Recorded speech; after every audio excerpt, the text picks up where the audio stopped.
Well, the term upsizing has become part of fast food culture, but it seems the opposite has really been happening. And when one woman complained about the size of the hamburgers she was served, she got arrested. But here's proof our most popular takeaway burgers are being downsized. Believe it or not, one man has kept track of their size over the past quarter of a century, and he has the video to back it up. Adine Cassidy reports. Now, you can't call them Big Macs, you can actually call them Small Macs. Like many of us, Mary loves a fast food fix. But with her family in the McDonald's drive-thru, she got much less than she bargained for. I ordered 3 large Big Mac meal deals. When I checked the burgers, when I went through the drive-thru, the burgers were just pretty scrawny and hardly any lettuce on there.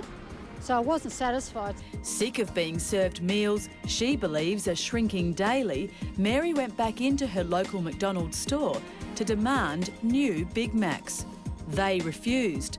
So incensed, Mary kicked up a fuss and got arrested for her troubles. I paid nearly $24 and it was for my kids, really, and they didn't get a value meal. Go back 20 years, even 10 years, and just have a look at how they're really made. It's the great takeaway. Consumers don't always notice that products have shrunk. 1 in every 2 meals Australians will buy is fast food. Every year we eat 1.6 billion of these meals, bought from over 17,000 fast food outlets at their beck and call, most 24 hours a day. But something's missing. Is this a Big Mac? Our fast food is fast downsizing, super shrinking, but they're still supercharging. The biggest culprit, the iconic Big Mac. From what I can remember, they do look a bit smaller. Looks like a baby Mac. The prices are still the same, but the burgers are a lot smaller. I don't have a reason. It's just sad. 1986 burger, 2010 burger.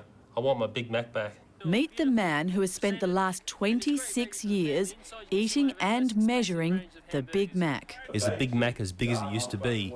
If not, why not? Leo Henry says he alone has the proof. The main burger I used to eat was a Big Mac. I started to see there's a change. You start to ask yourself questions and you doubt it. Then you ask more questions and you read things in the media. It all starts to piece together. It's made him an internet celebrity and incurred the wrath of the Golden Arches themselves. They didn't believe that I had videoed a Big Mac back in 1986. This is the video McDonald's didn't want you to see. Shot back in 1986, it shows a Big Mac Leo had purchased that very day. Back in 1986, I was mucking around there with my friends with some crackers. We were blowing up Big Macs. That's where I captured my footage of Big Mac back in 1986. When it came time to prove his theory, this video footage, particularly the box of matches in the shot, became his biggest weapon. Look at the relationship between the Big Mac and the box of matches.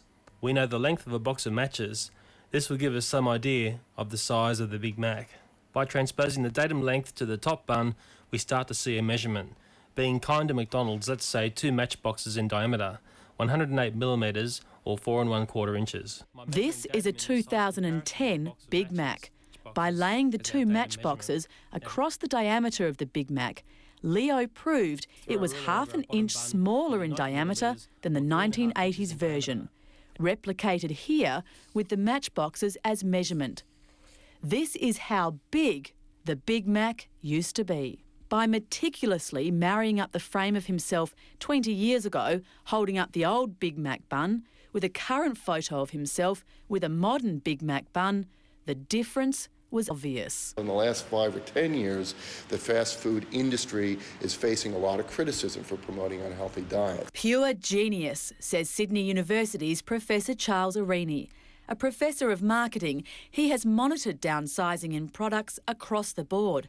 He says it's a win-win for companies like McDonald's. It's a great way for them to say, look, we're doing something. We know about this research that says that smaller portions means less calories consumed. I wouldn't call it a rip-off because the price is transparent to a degree.